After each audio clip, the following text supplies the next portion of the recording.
Development Review Board members. And so I will look to our AV folks and see if we're ready. Thank you. And Mike, shall we? Yes, we shall. I guess we shall. Never, now or never. All right. Good evening. Welcome to the City of Montpelier Development Review Board. It is October 4th. We are getting underway. My name is Kate McCarthy. I am the chair of this board, and I'd like to start by introducing the other members, starting with to my right. I'll have you use your microphone now. Yeah, we couldn't hear you at all, Kevin. Let's try that again. Kevin O'Connell, board member. Great. And I'll go through based on who's on Zoom and just have you introduce yourselves, starting with Rob, please. Hello, it's Rob. Rob. Claire.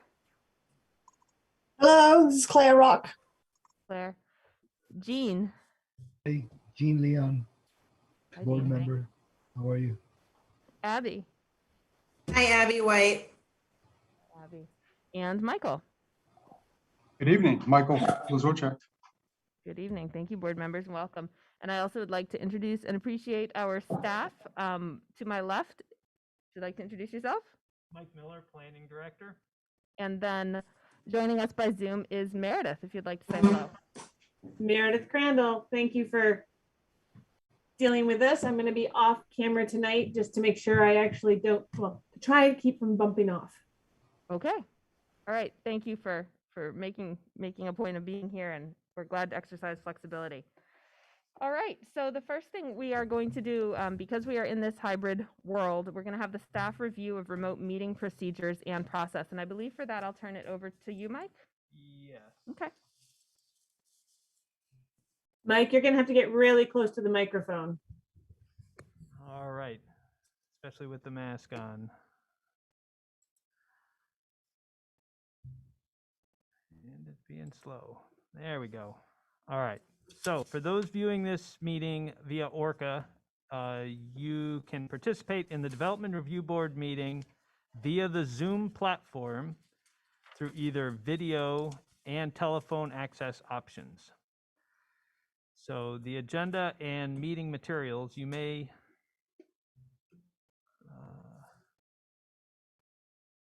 I've been skipping that part, Mike, and just focusing on how to access and how to interface via Zoom right now. Okay. So you can download and complete. So you're just skipping right to the next one to participate. Oh, for those viewing this meeting via ORCA, got that one. There's your contact information. I guess the key is if you have any problems accessing this meeting, please email Meredith Crandall at mcrandall@montpelier-vt.org. So the agenda and meeting materials, you can download the meeting material packets at this site, which is at the city website. You can find tonight's meeting in the current and upcoming events box, and then use the download to pull down the files column or click the link on the meeting and navigate between the agenda and meeting files using the tabs at the top of the new window. I guess that was it for that. Good. I think the only other thing we typically like to say is that if for some reason someone is not able to access the meeting by the Zoom platform, then we are obligated to continue the meeting to a time and date certain to ensure that access.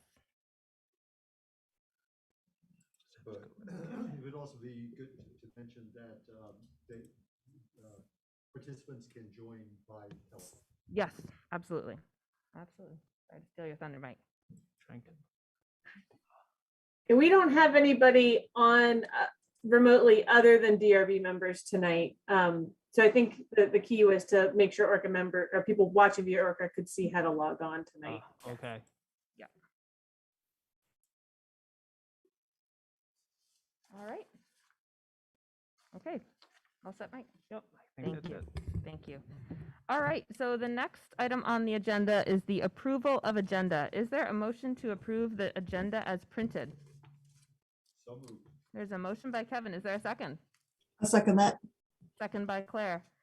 I will call the roll, which we do when we're doing hybrid. Kevin? Yes. Rob, Yes. Claire, Yes. Abby, Yes. Jean, Yes. Michael, Yes. and and I also vote yes. Had you on there twice there, Kevin. We've approved the agenda. Thank you. There are no comments from the chair this evening.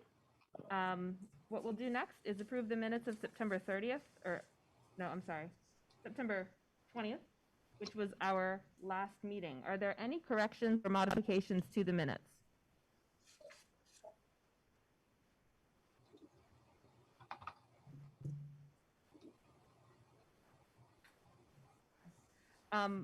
There was one thing that I noticed and wanted to check. On page 3 of the minutes, it talks about how the new residents proposed at 0 Ewing could block, in the minutes, could block 81 Ewing solar panels.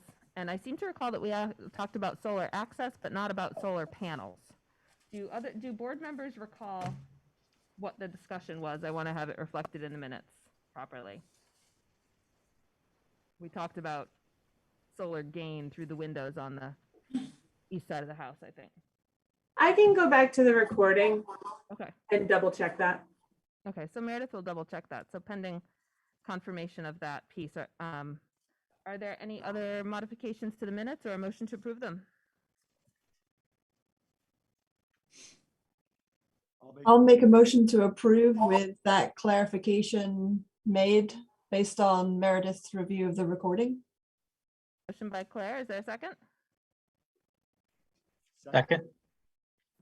Kevin, I'll call the roll. Kevin, Yes. Rob, Yes. Claire, Yes. Abby, Yes.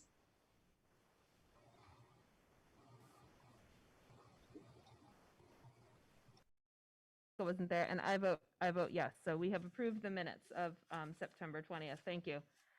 All right, we are going to move on to our only item of business this evening, which is 0 Ewing Street. This is a continuation from September 20th of a site plan review of a new 3-dwelling unit structure. Folks recall there were some outstanding issues on which the board sought additional information after hearing from the applicant and other interested parties. So here's how I'd like to proceed. I'd like to hear an overview of the status of the project from Meredith, kind of where we are procedurally and what issues we have left to cover. And then I want to go through each of the outstanding issues in the order that they appear in Meredith's staff memo. And I'll give you a preview. For those who don't have the memo handy, the order we're going to follow is access and circulation, solar access and shading, stormwater, landscaping and screening, outdoor lighting, steep slopes, and fences and walls. And what I propose to do for each of these items in order to be thorough but also efficient, I'd like to have Meredith briefly queue it up, then have the applicant briefly present any new information. Board members will then get to ask questions to help understand how the relevant part of the zoning is or isn't met. And then those who've been sworn in and wish to speak may also do so briefly. So it'll be a little bit of a 1, 2, 3, 4, 1, 2, 3, 4. Everyone will get to participate. At this point, the board is really only looking for new information or new responses because of new information presented. We have a pretty comprehensive record from our last meeting and also a lot of evidence in our packet. So that's the approach I would like to take. Board members, does that work for you? Yes, it does. Okay.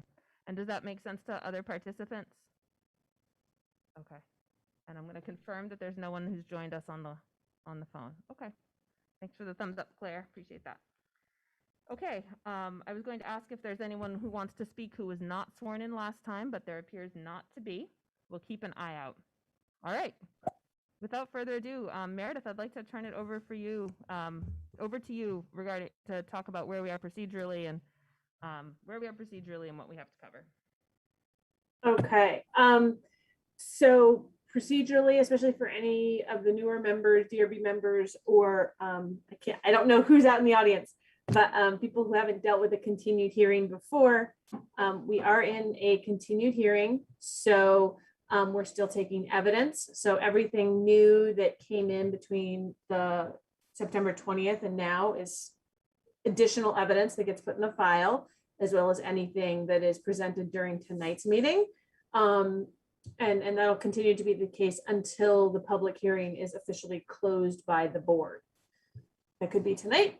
Hopefully it could be later. We'll see how that all works out. Hopefully it'll be tonight. And for everybody who got my memo, which should be everybody here, I did reach out to the city's attorneys and got some guidance about dealing with conditions in the prior subdivision permit, the subdivision permit approval. So that's in the memo. I just don't want to dig into the details because we'll do that later, but I did gather that information. We got additional information from abutters, from the applicants, from Department of Public Works. So there's a lot more to chew on to hopefully fill in the gaps or questions that the board had at the September 20th hearing. A really important item I do want to make sure, and Kate, this is something that might mess with your schedule a little bit, but I don't think so, is that the applicant does have new information that was provided today to city staff. So we weren't able to include it in the packet. It'll have to be introduced at tonight's hearing. Mike has that, and the applicants have that there. Kate, if it works for you, I think maybe that they should introduce that in the relevant portions, because it does seem to be broken out. It's however you want to deal with it. And what I can do right now is actually email that everything in one bunch to the DRB members, so that once you download it, you'll have it on your own computers if you need to look at it a little bit later. Okay. Yes. Thank you. And can you include Dylan as well? Yes, I can include Dylan as well. Great. Thank you. And Dylan, do you have a copy of the staff report, the updated memo? Okay, great. And the applicants do as well. Yep. If not, Mike, you might have some extras there. Okay. Yeah, I think they have taken them. Good. That's what they're for. All right. Thank you, Meredith. That was helpful. All right. So let's jump right in. The first section on which we have further discussion is section 3010 of the zoning, access and circulation. As Meredith mentioned, we've gotten some guidance from city's attorney. So I will, as promised, we'll hear from Meredith, hear from the applicant, questions from the board, and then hear from interested parties. So back to you, Meredith, please. Okay. So during the 9/20 hearing, there's some question about the enforceability of a condition that was in the subdivision approval for subdividing this 00 Ewing lot away from 81 North Street, about narrowing the curb cut on the 81 North Street side. After conferring with Attorney Rue, that is something that is enforceable. It is an enforceable portion of the approval, or at least it can be. However, that does not limit the board's ability to approve alternative access options, as long as those alternatives still comply with the zoning regulations and the VTrans regulations. So there's definitely flexibility here, assuming that an alternative plan could come up with that does not require 81 North Street to narrow their side. So I mean, that's really the gist of everything that went into here. And the applicant has provided an alternative plan that was just circulated. So I think it probably makes sense for us to switch to the applicant at this point, unless you have other things you wanted me to talk about, Kate. Nope, that's the overview we were looking for. Yeah, let's switch over to the applicant. If you could please put up the revised site plan. Don, if you can make sure you're right in that microphone. I'm sorry, I was asking Mike to please put the site plan up on the wall, on the screen.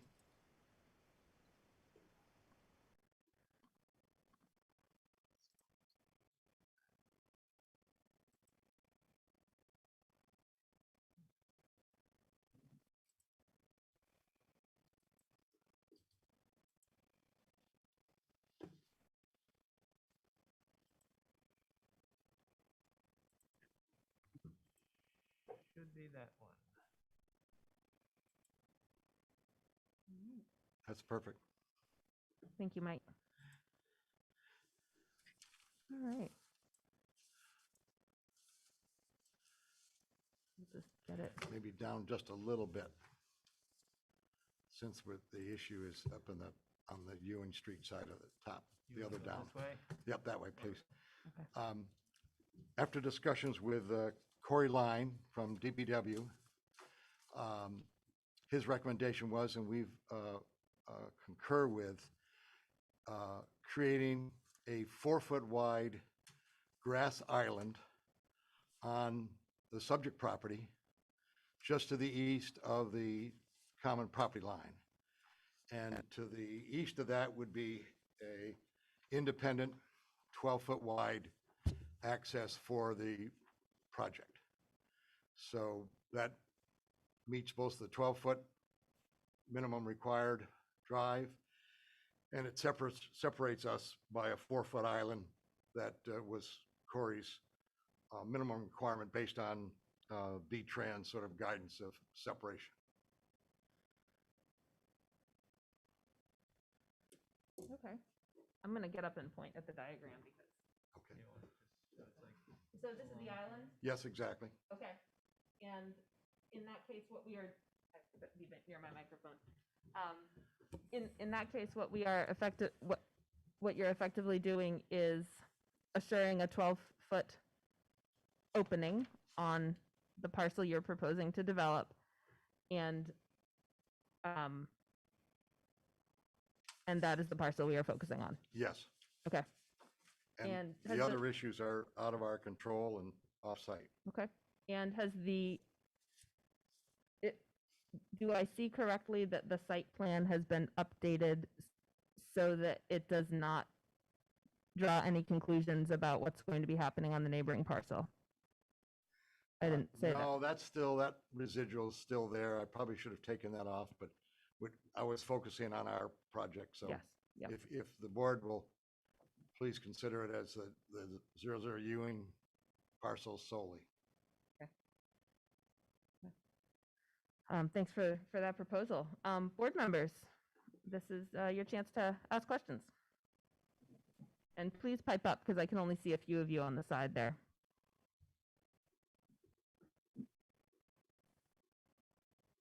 I have a question about the 4-foot island, grass curbed island.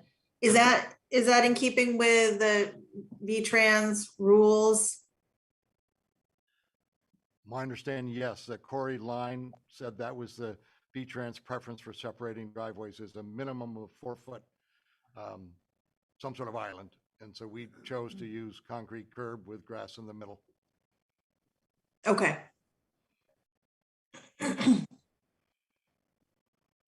Other board members? I have another question. And so is the full curb cut 28 feet then? Or is there a curb that is in that 4-foot kind of island area? There is curbing along Ewing Street on what would be the north part of the island. But to the east is will be a 12-foot driveway cut. So that would be just the driveway access, 12 feet wide to the east of the curbed island. Okay. So Thank- it sounds like the addition of the island makes it so that it's two distinct driveway openings instead of two that are next to each other and function as one bigger opening. Exactly. So now you are reestablishing two curb cuts, whereas Correct. currently there is one curb cut. Okay.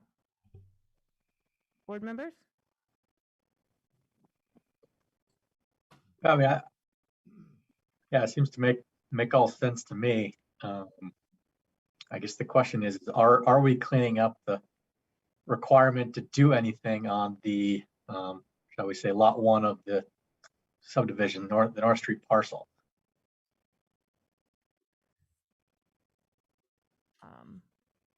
So Maybe there's Claire no- and then Meredith. Oh, sorry. Did you want to elaborate, Bob? yeah, I just wanted to make sure that, because it seems like logically going forward, this is going to remove the need for any of the changes on the lot 1 parcel. I just wanted to confirm while we're here at this, if that was correct. Yeah, so I think Meredith has her hand raised, and then we'll hear from Meredith in response to that question, and then go to Claire, whose hand is also up. So Meredith, go ahead. Yeah, so Rob, because this is an application for the Zero Ewing Street parcel. Yep. It's not really in the DRB's purview to worry about whether or not it's cleaning up lot 1 or 81 North Street. At this point, anything dealing with conditions under that subdivision permit, it would be an enforcement action, which is all my office, basically. So, what this did is it solved the solution, solved the problem of making sure that Zero Ewing Street has a conforming access. Okay. Thanks, Meredith. Thank you. Claire, would you like to? Oh, Rob, did you want to follow up? No, thank you. Claire, go ahead. It appears, is it correct? Am I looking at the site plan correct that this curbing would then extend the length of the driveway? Is that correct? The answer is yes, and I was going to address that when we got to stormwater. Okay. Excuse me.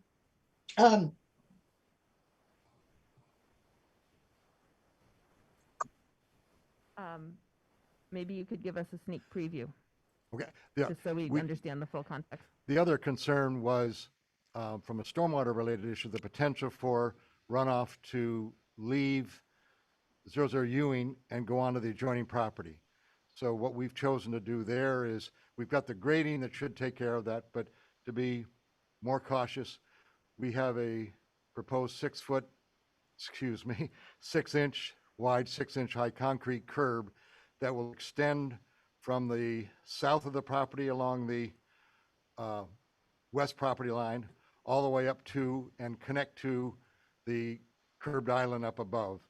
That would force any runoff to go to either the catch basins on either the north end or the south end of the parcel. Thanks, Don.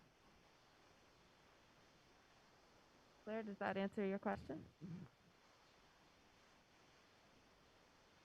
Yes, it does. And I guess just my other, just a kind of an observation, it's not necessarily a question, is that, and maybe it's kind of for a clarification, is that there's no curbing anywhere else along this street. And so this would be the introduction of a new curb in this specific area, but it's not like it's kind of tying into kind of a uniform curbing that exists in and along Ewing Street and along the frontage of the subject parcel or along other front yards, right? Yes, sort of. There's certainly not concrete curbing on Ewing at all. There's sort of a lip, an asphalt lip, about an inch or two of asphalt that humps up along the edge that tends to direct water along Ewing, but it's not, wouldn't really be called curb. Okay, thank you. Yeah, it just seems like it seems like it's meeting the requirement, but I think kind of from a design perspective seems a little bit random. But if it's meeting the public works requirement, then great. I think that adequately describes it. All right, thank you both.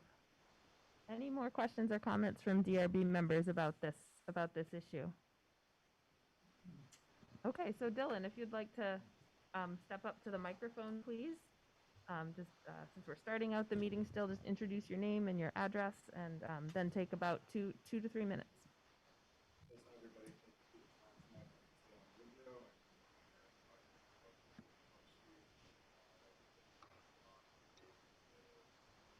We can't hear. Yeah, is Dylan's microphone on? We'll check that for you. Thanks for letting us know. There we go. It's good. That should work. Can you hear me now? Yes.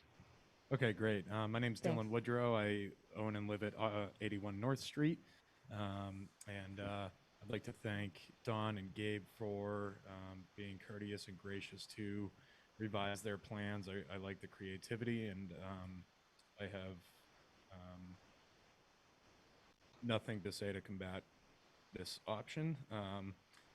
Just an observation, there is the curbing that runs along the northern boundary of the Zero Ewing property does have some curbing there. Mhm. So I wouldn't say that it would be inconsistent with what currently exists. Okay. And that's all I have. Great, thanks. So we'll have you do the popcorn thing where you sit up and down as each one goes through, if that's okay. Thanks. All right. In that case, let's move on to the next outstanding item, section 3206 of the zoning, solar access and shading. And this is discussed on pages 16 and 17 of the September 20th staff report if you want to look. So as we did before, we'll start with an overview from Meredith, please. So this is a little bit of a mea culpa from me, in that in the initial staff report, I made a mistake in how I was analyzing under this section. We haven't worked with this section much since it was drafted. And we definitely haven't worked with it where we're in a small residential area. I think one of the main places we looked at it was the new development out on River Street, where there was really nothing nearby. And so we took a look at it after Mr. Woodrow's concerns that he raised about how we were analyzing it, and sent it back to the applicant, because we didn't actually have the appropriate information to make this analysis in the initial application, and they have actually submitted more information. But I think this is the time to hand it back over to the applicant. That is fine. Thank you. Thank you, Meredith. All right. So is there a diagram that we're going to have a look at? And is this the, could you get the shading plan, Mike? Yeah, I didn't know if you wanted to start here. Well, we could start there. That's probably, this is bigger scale, so maybe it's right. Okay. So if you look at the project building, which is on the right-hand side of the page, there are two heavy dashed lines to the left of that. The one sort of in the middle of the page is the shadow that would be cast by that building on the 21st of December at noon. The shadow to the left of that, or the line, so basically you can see, since the sun's coming over your shoulder, and that's the line, there's no shadowing whatsoever at noon. Mhm. However, at both 9 and 3, the left-hand line would be the representation of the shadow impact, and that impacts about 36% of the side, and I emphasize the side, of 81 North Street. Mhm. And then if we could please go to the other drawing, we have some cross sections that will be helpful. Thanks. Don, while we're switching drawings, both of those lines are at noon on December 21st. No, Nope. the right-hand one Mm-hmm. is at noon. Mm-hmm. The left-hand one is at 3 and 9 and 3. I misspoke. I meant to confirm that they're both on the 21st On of 21st December. of December, Okay, yes. the shortest day of the year. Yes. So does that mean that we haven't done a lot of these analyses before? Does that means that other days of the year when there is more sun, there will be less time that the side of the building is in shade? Absolutely. Significantly less. Okay, so actually, And- I am actually there. Can we blow that up a little bit? Yeah. What we have here is the same drawing on the left, but if we can blow up the right side, Maybe one more. no, the other. It's hard to, How about that? That getting us closer? yeah, no, keep going to the right, please. I'd like to show the two profiles. There you go. And if you go a little bit high, a little bit to the left again, I'm trying to show No, farther to the other way, right? Was there Well, another you one out can't there? show it all. What we're trying to show is there's a hill to the south of the project, and I arbitrarily added a 20-foot tall tree on top. It's really conservative. So as you look at the bottom of these two, in the middle of the project is the height of our 34 feet of the height of our proposed building above ground. So the bottom is the shading from the bottom is a shading from the trees. So there's really no shading on the building on on Dylan's property on the from the trees. So if you add our building, which is in the vertical line in the middle of the drawing, it shades about 60% of the side of his building on December 21st at the worst case. So that would be at that'd be 9 and 3, and less so, of course, at noon. And then if you go up above, so that, I'm sorry, this is just at noon. So at noon, it shades 60% of it. If you go up or down, I can't remember which, up, I guess. Yeah. There you go. So here's the case where at 9 and 3 on that same day, December 21, the trees on the hill to the south are more restrictive than the building. So you see the building, our building's in the shade. 81 North Street is in the shade at 9 and 3. So somewhere in between, our impact, plus or minus an hour and a half either way or so, our project impacts it. But what we're trying to show here is that the impact is pretty negligible. And in fact, and it's an issue we talk about a little bit later, I mean,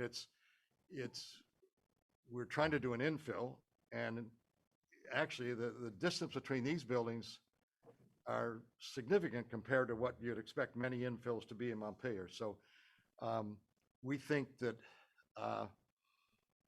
there's some shading, but it's not, and it could be considered adverse, but it's not undue adverse impact. Okay. Thank you. Thank you, Don.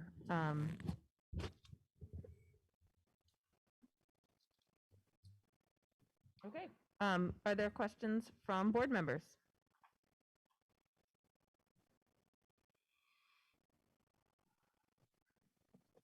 And I again, guess please. maybe to put it a different way, and tell me if I'm right or wrong, Don, but so if, for instance, if you put the building closer to 81 North Street, the driveway on the other side, an alternative, there would be much more shading, so in a way you have, by this alternative, reduced the amount of shading.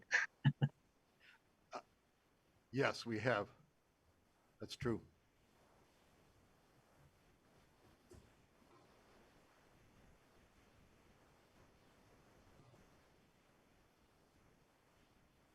Are there other questions or comments from board members?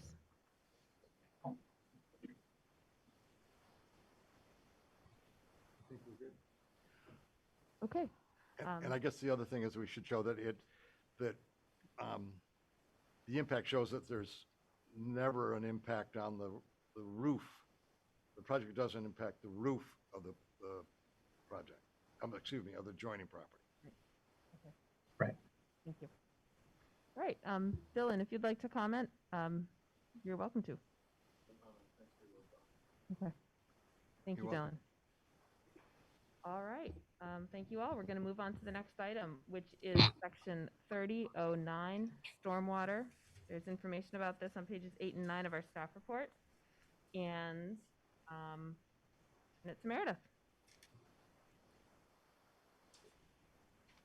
So I know there was a lot of discussion about the stormwater issues, particularly about how the catch basin and the grading for it to the at the rear of the parking area driveway was going to be situated, as well as the water overflowing. And some of those concerns were addressed in the hearing, but as Don showed previously, because I asked him to bring back and give a little more detail on that. And he's done that. So I think it's up to, I don't know if the board needs to hear more on that at this point or not. I'm not sure if we talked about more details about the catch basin itself, but he did show the additional curbing that was going to be put in to prevent any overflow from that catch basin running onto 81 North Street. Don, if you'd like to say anything about it. I mean, basically, we've got the entire side curb. Gabe was willing to do that. And we had sort of a double slope on the driveway a little bit. So that makes sure that both the catch basins will accept that. The water from behind the building itself and along the front of the wall is graded such that that will also go into the catch basin. And finally, there was some mention, I believe, of water coming maybe over the wall. And so we've added a couple of yard drains behind the wall and connected those to the catch basin. So even water coming off the hill behind, rather than accumulating behind the wall, that will be caught and directed to the catch basin. So we think we've collected everything we can possibly collect on the site. Oh, and of course the roof water goes into the storm system anyway. Yeah. Okay. Thanks. Great. Questions from the board?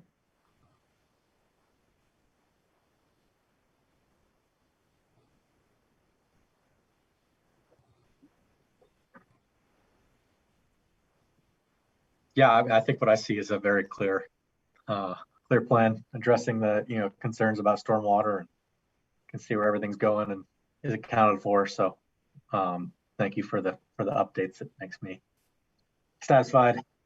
Yeah, I would echo that. Thanks. Thanks, Kevin and Rob. Anyone else? All right, Dylan, if you'd like to speak to stormwater, you're welcome to.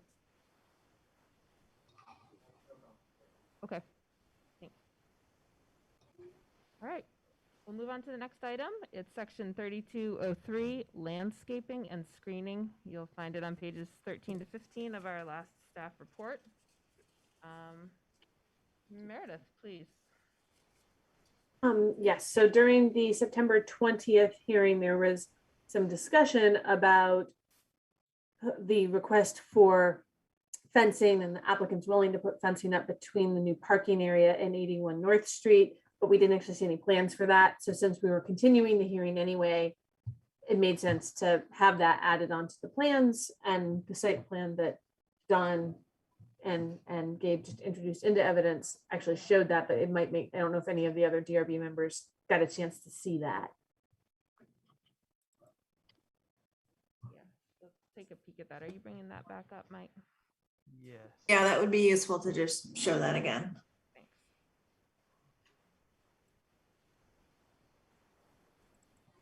We were so drawn to the curb, we forgot to look at the landscape. Yeah. Okay.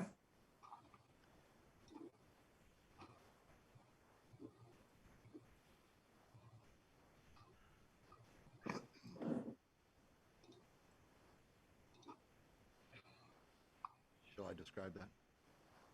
Sure. Maybe focus on the new parts. Okay, about halfway up the driveway, we run into Dylan's paved driveway, sort of about in between our two site shadowing lines. So what we've proposed, and Gabe and Dylan talked about it, that a 6-foot tall wooden fence would be constructed along the property line from basically the retaining wall in the back, 45 feet up to the point where it would intersect with the existing driveway. That will screen, generally screen the parking from most of the adjoining property, not all, but most. But by the time you get further north, it's sort of on an oblique angle. So we think that's a reasonable alternative. And we have a sample of that recommended wooden fence. I think it's called our fence in that disc. Do you see that, Mike? Is it in that same set here? No, it's a separate Separate one? photo, PDF. Yeah. I think it says our fence because it's an example of one in our backyard. Which Kind of waiting we for you like. to take a pick Well, it well, we from had a under the sample. table and hold it up. We had a sample, a new one, but I thought it'd be appropriate to show that they actually, the I don't see one. final grade will be, it's basically a 6-foot tall wooden fence with vertical boards on the bottom and then a little lattice on the top. So it has a nice sort of look to it. And it grays, it's cedar, and so it grays over time. So I think it blends in nicely with the landscape and will look nice. And we have, oh, there it is. So I think that sort of would be the end result of a gray tone. And it looks pretty nice on both sides. Okay, very good. Thank you. Questions from board members about the fence, the proposal?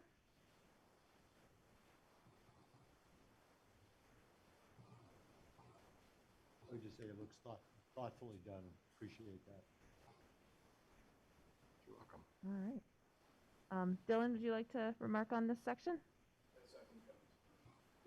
Thank you. A comment in a second, and I don't know what to do with it from there in Robert's rules, but I appreciate it. All right, that's landscaping and screening, folks. Thank you. The next section outstanding is section 3204, outdoor lighting, pages 15 to 16 of the staff report. Meredith, do you want to cue this up for us? Oh, sorry. Oh, yeah, because of course my kids are now getting ready for bed and right outside my door. So, so the applicants have provided me and in this packet that I provided for the additional materials, some information on lighting that they're going to be proposing, because we didn't have that before. They're right now what they've sent previously in between 9:20 and today was some really worked out to 4 different lights, ceiling lights, over the doors and under the porch. And there's 2 as well for the basement entrance area. So there's one like over where the stairwell goes down so people can see the stairs, and then over the door, the entryway door. So they're really security lights. Those were the only 2 that showed on here. There was no lighting in the rear, which isn't required. And it looked like the lumen standards all matched up. And I did follow up with Dawn and Gabe because I wasn't quite sure about whether what they sent was fully shielded. There's a little bit of a diagram in there, but it's teeny tiny. And I think I'm trying to see if this was in my follow-up emails, if it got attached. I think it was. Sorry, I'm scrolling down. So at the almost near the end of the packet that I added for new information is the closer spec sheet that goes with the light that they're proposing. And it looks to me like there's some shielding there based on the way the light is designed and built. But I was hoping that Dawn could confirm on that. And at this point I don't think this, I think it's going to come up to the board whether this still counts as a professional lighting plan. I'm not sure it does. So that might be something that would be a condition of approval, as long as the board still feels like these are, sufficiently shielded, which I think they are. But the board could, if they're happy with the plan, the information that's here, we could just make sure that we have a professionally put together lighting plan before the permit gets issued. Okay.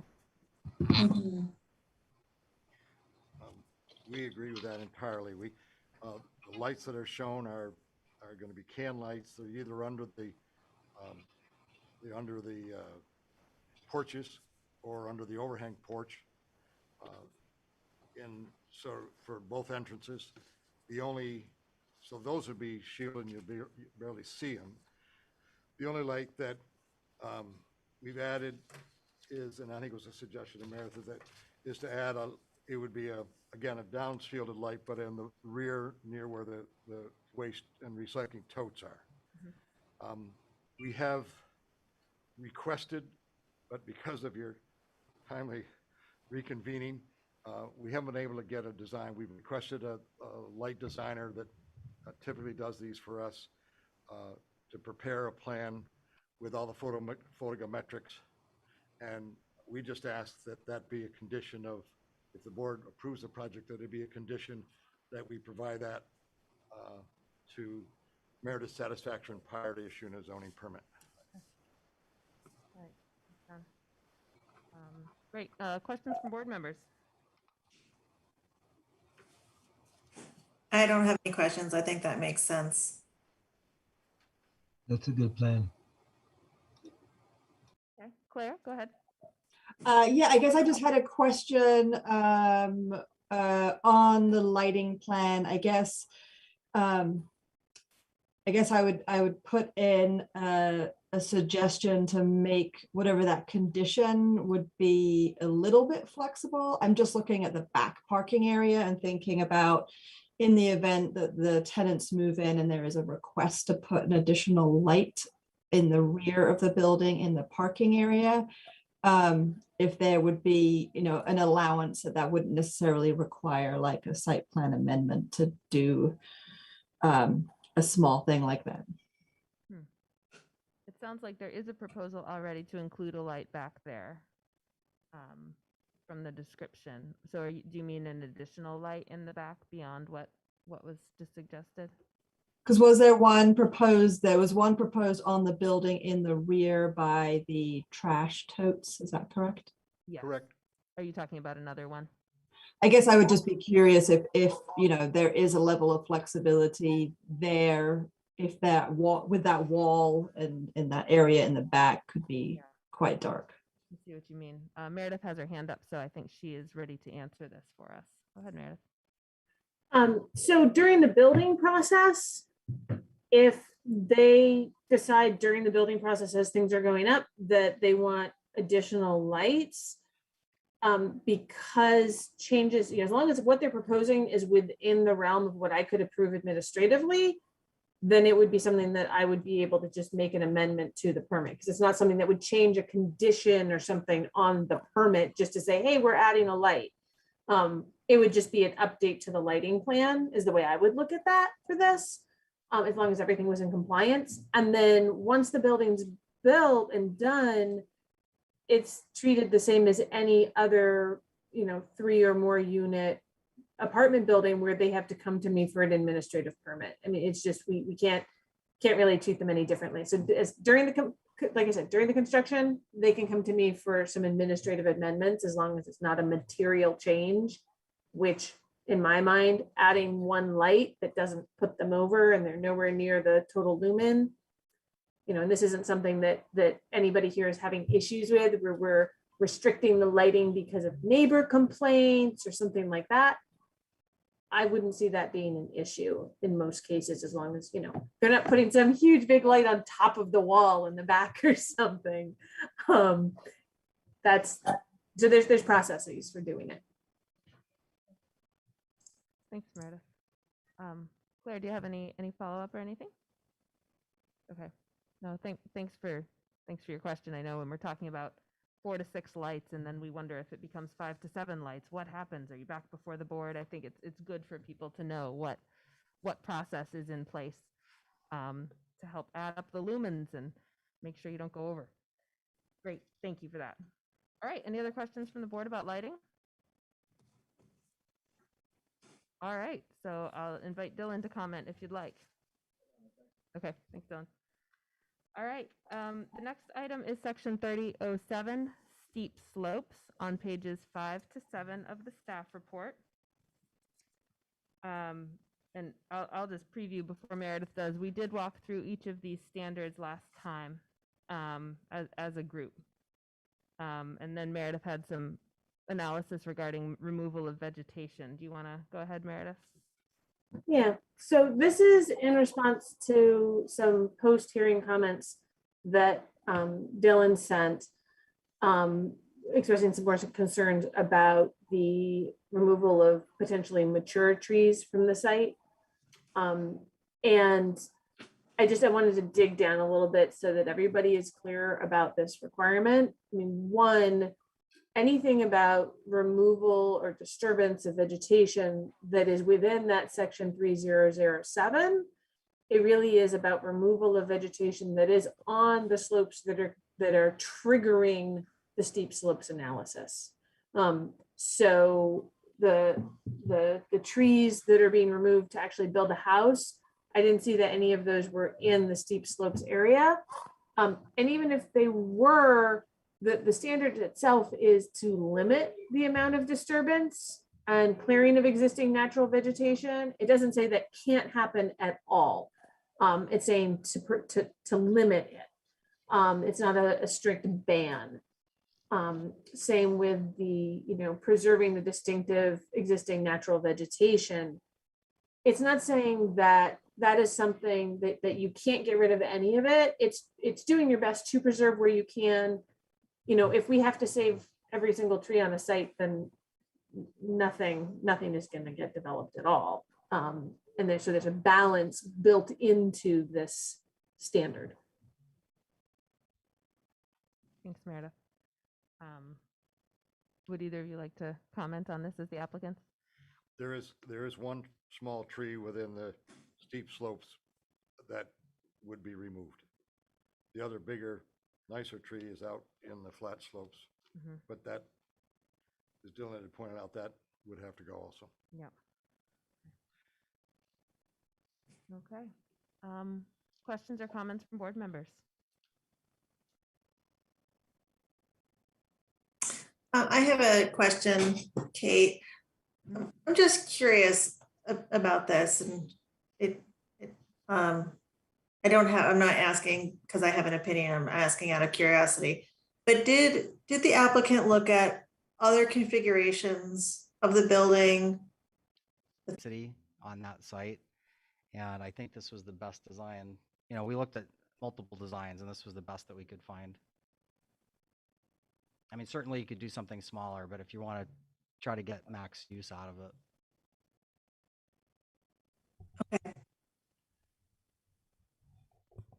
Thanks, Abby. Thanks, Gabriel. Other questions from board members? Meredith? To clarify, because during the September 20th hearing, the applicant did confirm that there was going to be a fence on top of the retaining wall at the rear. Sorry for hearing my kids arguing. And I just wanted to make clear in here that that is something that the board is authorized to approve as part of the general waiver for a wall that's over 6 feet. Having the fence on top of it, especially because it's a safety feature, does not suddenly create a situation where you're analyzing two different, a wall and a fence. It's really all part of the same structure. That's all that note is. Okay. Thanks, Meredith. And that requirement for that particular safety feature, does that come from, I don't see it in our zoning. Is it a best practice from an engineering perspective, or where does that standard come from? Yes, I think it's building code. Okay.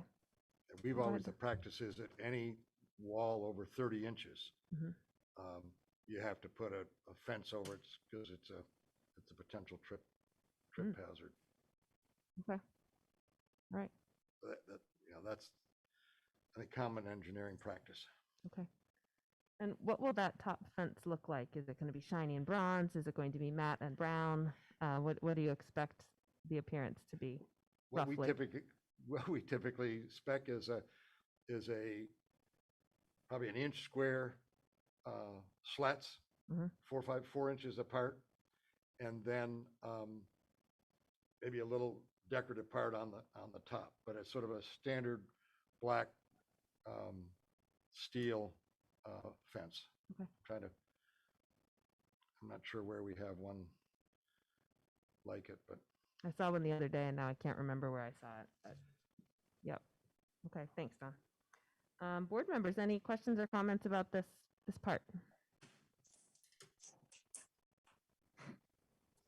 I have a question on the wall. This is just a clarifying question so I can better visualize what this looks like. So if I was standing in the middle parking space looking at the wall in front of me would be, is it 8 feet tall? Is that correct?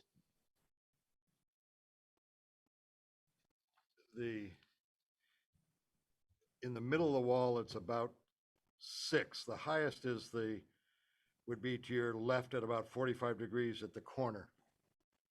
And then how tall would it be at the corner where it is meeting the fence There on it the is. joining property line? It's, that's where it's 8 feet at the corner. And then it's down each direction from there. It steps down. I didn't bring, but there's a full set of drawings that are submitted with the package.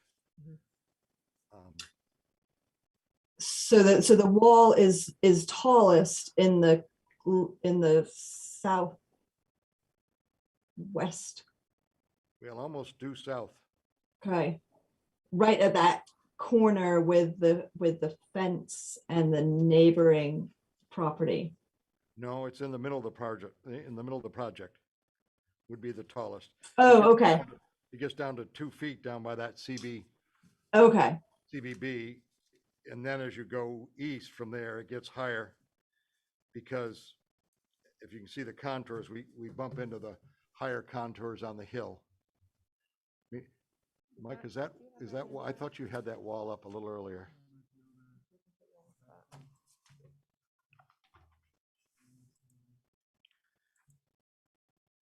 But then, and it drops down each direction. I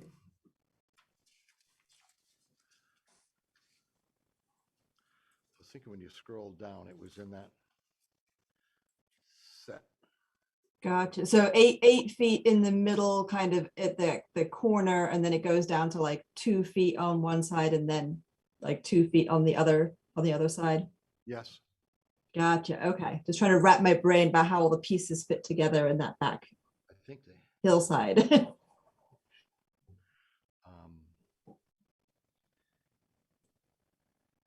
was in the original packet submission. I don't have the original packet. I Oh, just have okay. the new ones. And the fence, the fence that will top the wall will remain at the same height, regardless of the height of the wall. Is that correct? No, the fence will go along with the wall. Okay. So it'll be a 3-foot fence in sections, and it'll step along with the wall. Gotcha. Okay. Thank you. Yeah, otherwise it would get pretty high.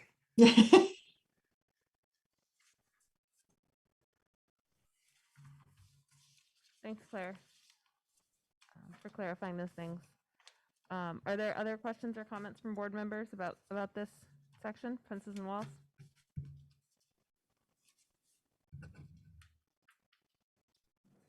All right, Dylan, would you like to comment? Okay. Yeah, I just had a question about the construction of it. Will it involve any blasting or simply digging with an excavator? We don't anticipate any blasting there. It would just be, and you're digging into the hill. We wouldn't expect to have ledge in there. You never know, but we wouldn't anticipate blasting. Great, thank you. Thanks for that question. All right, folks, we've made our way through the staff report, and at this point, what I'd like to do is invite just any concluding remarks from Meredith, the applicant, and board members and Dylan. So Meredith, concluding remarks or last things you want to let us know?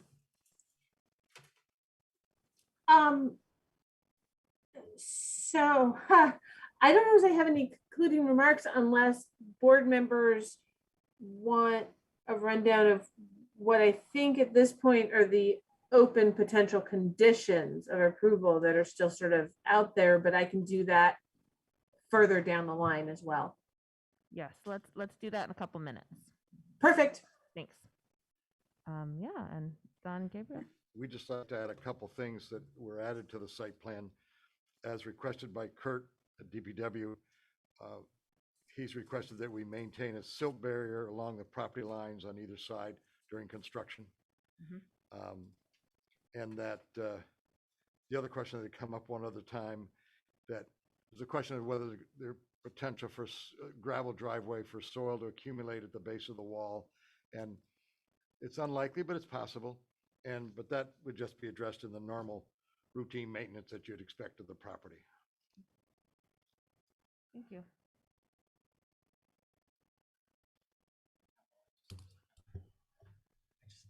Just like to say, thank the board, but especially the staff. You've got a really amazing staff, and Meredith has been incredibly timely. So thank you throughout the whole process. Thank you, Meredith. You're welcome. Thank you, Meredith, and thank you for working together. Board members, any last questions or comments? Dylan?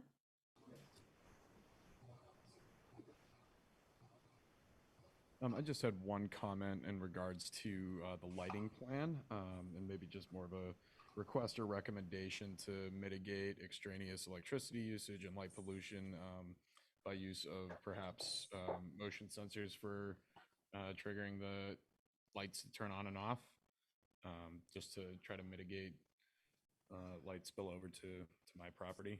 But that's all that I would have to say on the lighting piece. I'm sorry, Dylan, or Kate, can you repeat what he said? I had a hard time, and since I'm part of drafting. Sure. I'll let Dylan speak for himself. Sure. Just a request or recommendation to mitigate light pollution and extraneous electricity usage by utilizing motion sensors to turn on the lights when needed, and have a timer to turn them off when not in use, just to mitigate light spillover to other properties. Okay, thank you.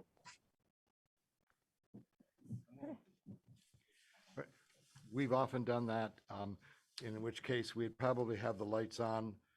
The motion sensors would kick on it, typically control them from 10 to 6 a.m. and then have like if the motion sensor triggers it, typically you do a 5 or 10 minute use time, and then they shut off again. That's not difficult to do in the control sequence. Thanks. Great. All right. The only other comment we had, and Meredith and I had a discussion on this, and I just wanted to, it's a separate issue, but just wanted to put on the record. I know the Planning Commission is working on a rewrite of the zoning ordinance, and we would urge that the board encourage them to look at the inherent conflict of solar shading and infill housing. I mean, there was some impact here. We don't think significant, but these properties are a ways apart. And I think that as you try to do more and more housing and infill, that's going to be a conflict, and you have to pick your priorities. And we need to be aware of that conflict. Yeah. No, thank you for that point. Thank you for bringing it to Meredith's attention, and hopefully it's something that our legislative body can deliberate on. But no, I appreciate that. Zoning ordinance is about decisions and priorities and optimization of community good and individual property rights. So it's a dance, and it's good to refine that based on our community's goals. Thank you for that. All right, so Meredith, at this point, I would, unless board members have any other questions, I'd welcome your overview of what you see as the conditions at this time. And for board members and others reference, you recall that our staff report at the end, pages 19 and 20, has a set of proposed conditions. And that may be what Meredith is going from. So if you just want something to look at. that's where to look. Yeah, go ahead, Meredith. Yep. I'm looking at above that as well, where there were outstanding issues and things that the board had to make determinations on. And I do have to say that I would feel better in drafting the decision if the board made a formal determination about the solar access and shading. That is one thing where I just want to make sure that the board's clear about approving it or not in relation to the regulations and the provision and the language that's there. So that's one item that is still outstanding, I think, for the board to be clear on.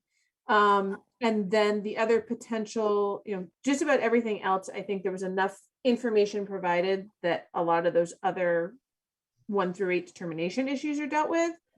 And then for other conditions, I think we still have the requiring a certificate of compliance after the build that will, among other things, confirm the obtaining that energy certificate. So that was the condition Roman numeral 1. And then out of the within 30 days of the decision condition that was in there, the only thing left there that has not been provided as of this evening is the formal outdoor lighting plan compliant with 3204. All of those submissions that I emailed to everybody and that got shown, we have the final EPS C plan. We have that proposed site plan that shows the internal pedestrian walkways as well as the new fence and the curbing and the other stormwater details. So all of those other things got dealt with. So right now I have really 2 conditions on approval is what I have left. And then the board making a clear determination about compliance under 3206, I think it was. Okay. Yeah. The only other condition that I have noted is a modification of the site plan so that the conditions of 81 North reflect the actual conditions on the ground today rather Oh, than. yes. Yep. So a final site plan. Thank you. That's another thing that should happen before the permit is issued. Thank you very much, Kate. She brought up a problem, if I may, or an issue that was requested for by Kurt Monica, and we added, and I failed to bring it up, is that out in the front walk, just below the stairs, we have a 90-degree turn to the west that would allow people to come down the walk, continue on this walk to the driveway and get back. Otherwise, I think Kurt pointed out that he was looking like people were gonna have to walk out into the street and come back in. So Right. that rightfully didn't make any sense. So this gives us a connection to the parking, to the driveway, to the parking in the rear. Great. And that is in the plan. I just failed to note that. Okay, good. Thanks for highlighting that. That's helpful. All right, great. So at Meredith's recommendation, I would like to return to the solar access and shading section. Again, pages 16, 17 in the staff report. Just to review the standards thoroughly.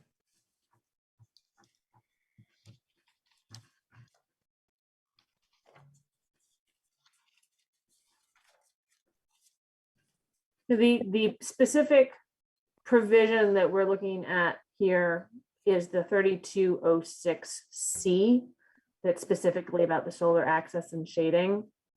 That says the proposed development shall not shade existing yards, walls, or roofs oriented within 15 degrees of true south on abutting parcels to a greater than extent than a hypothetical 25-foot high wall constructed on the property line between the hours of 9 a.m. and 3 p.m. on December 21st. And so Don and Gabe have come back with their solar shading diagram and other information to try and show that. Okay, so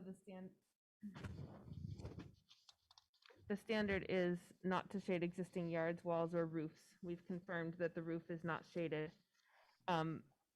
Forgive me if I missed this when you're presenting the diagram, but the orientation within 15 degrees of true south. That's the angle that you showed us the shade angle, but could you explain the 15 degrees of true south? Are they overlapping in that way? No, I can't explain that. Okay. The way I interpret that neither building is within 15 degrees of true south. Unless it's the shading, I guess I don't understand that. Yeah, relative to what, I guess, is the Well, question. I mean, I understand what 15 degrees is. Yeah. But what's it mean? Does the building not be in there, or is that the only place we're worried about shading? We'll respond to it if we can understand it. Meredith, do you have more information than Don or I about? And this is why I misinterpreted it to begin with. I think, and Mike may have to step in here because he was part of the process in drafting all this. I think it's that 15 degrees of true south aspect gets a little odd. I think what that means is that the oriented, sorry, I'm scrolling back up, sorry, the exact oriented within 15 degrees of true south means that the building that is being shaded, right? The shadow is falling upon a structure that has a surface that is oriented in that prime area of within 15 degrees of true south to capture sunlight. It's something that gets really odd because just about any wall to the north of the new structure is going to be oriented within 15 degrees of true south, unless it's a different side of the building. I think, let me see if I can, I'm worried about sharing screen. I'm going to try. If it bumps me off, I'll be right back. Yeah, well, you share the screen. I will note that one of the Clarified purposes of pretty this good, section Meredith. is that proposed development does not unreasonably reduce the ability to use solar energy on neighboring properties. And solar energy can be active, as collected through a solar panel. It can be passive, gained through windows. So as we interpret this, I think we would do well to keep in mind the overall purpose that we are trying to achieve, which is to not unreasonably reduce solar energy. Mike, do you have further insight on this? Not a whole lot more, other than what you see. I was here when this was proposed. It wasn't something that was abundantly clear, but we thought the picture kind of shows a lot. It's kind of formulaic. So the idea is that you were meant to, if you had a parcel that was north, south, east, west, it's really easy for you to orient north. As far as I could see on what we were looking at for this parcel, I thought Ewing Street would have been to the north of the building, and 81 North Street would have been to the west. But and I think this diagram was intended to be looking at your northern property boundary. Now, of course, if you've got a kitty-cornered property, you're going to end up with a more difficult shading to do. But the idea is, according to our consultant, you would put a hypothetical 25-foot, there'd be a 25-foot wall on the southern boundary, and then you'd measure the distance back. In this case, in this example, it's 10 feet. So there would be at 12 noon some shade that would eclipse a 25-foot wall, because the building in this case was 33 feet tall. Okay. So you would do this formula to determine whether or not you met the requirement. Okay, thanks, Mike. I think that all makes sense to me, except that this building is to the east of the existing building, not to the south of it. So if the objective is to make sure we're not blocking southerly exposure, I think that objective is met since the building is not south of 81 North Street. So maybe I'm going a little too far afield here. Well, I think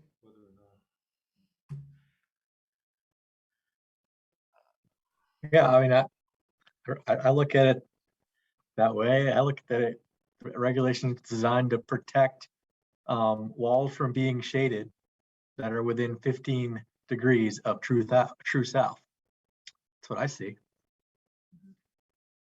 You have to have some restriction on which wall you're protecting. You're not going to protect a wall that's north facing. I mean, Yeah, So that's how I board, see it board too. members, it's our job to determine that the purpose of this section is met. We have received a solar shading diagram. We have seen the impact on the east wall of 81 North. I'm satisfied that the purpose of section 3206 is met by the site design and described by the analysis presented to us. Do other board members wish to add or comment? Yeah, I would concur with your comments. I agree. I agree. I'm satisfied with the applicant's site design and analysis as well in the presentation of the engineering plans. Thank you, Jean. All right, Meredith, I think that completes our analysis of that section. Thank you very much. You're welcome. Thank you for highlighting it. All right, board members, is there any further discussion?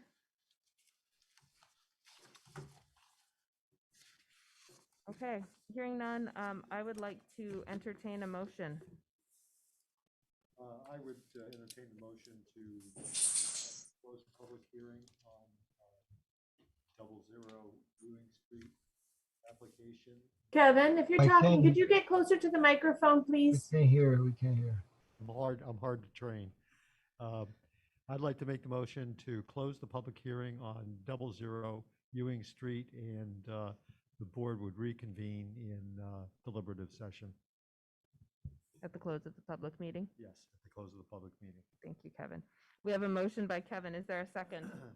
I'll second that. Second from Jean. Is there any discussion?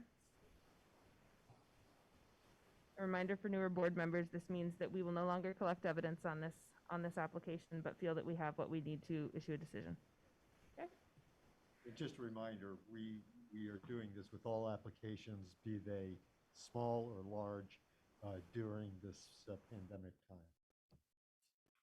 Very good. If there's no further discussion, I'll call the roll. Kevin? Yes. Rob? Yes. Claire? Yes. Abby? Yes. Jean? Yes. Michael? Yes. I vote yes as well. We will take this up in deliberative session at the close of the public meeting. I just want to thank everybody for participating. It's work, it's conversation, it's relationship building, it's time, and I appreciate all of it. Thank you. Thank you. All right.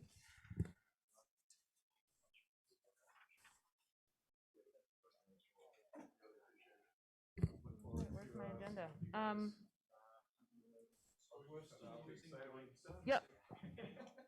So, folks, we're still in the meeting. Just the mics are still on, so that's okay. Thank you. All right. Item 8 here is other business. The next meeting is October 18th. Is that confirmed, Meredith? Yes, sorry, I'm trying to do our deliberative session on Zoom because I haven't set that up yet. Oh, you need your stuff. Okay. So Meredith will be sending us a deliberative session link for board members to participate. And do we have material, do we have applications for October 18th? Yes, we do. We do. Okay, so there will be a meeting on October 18th. And I think people know that unless something transpires, this will be my last meeting with the DRB. I'm going to be taking a hiatus after about 9 years of serving on this board in various capacities, starting as an alternate, moving up through the esteemed positions of regular member, vice president, and vice chair, and for the last year and a half or so, your chair, which has been an excellent experience. And I look forward to sharing the glory with other members of the Montpelier community. So I'm gonna miss it. You certainly made it better for applicants. Thank you, Don. So that's that. Thank you all. Kate, may I just say a few words? Oh heavens. Oh heavens, about what? I don't have anything Okay. particularly prepared, but I just wanted to thank you for your service and appreciate your leadership with the DRB. You know, it's unfortunate that we lose somebody like you serving on a local board, but completely understand the circumstances and your reasons for doing so. But just wanted to say publicly, thank you, and have really appreciated your service. Thank you, Claire. I really appreciate that. Thank you. All right. Is there a motion to adjourn? So moved. Is there a second? Second. Second by motion by Kevin, second by Jean. Kevin, Yes. Rob, Yes. Claire, Yes. Abby, Yes. Jean, Yes. Michael. Yes. I vote yes. The meeting is adjourned. Thank you all. Okay, how are we gonna do? How are we going to reconvene? So I've circulated a Zoom link.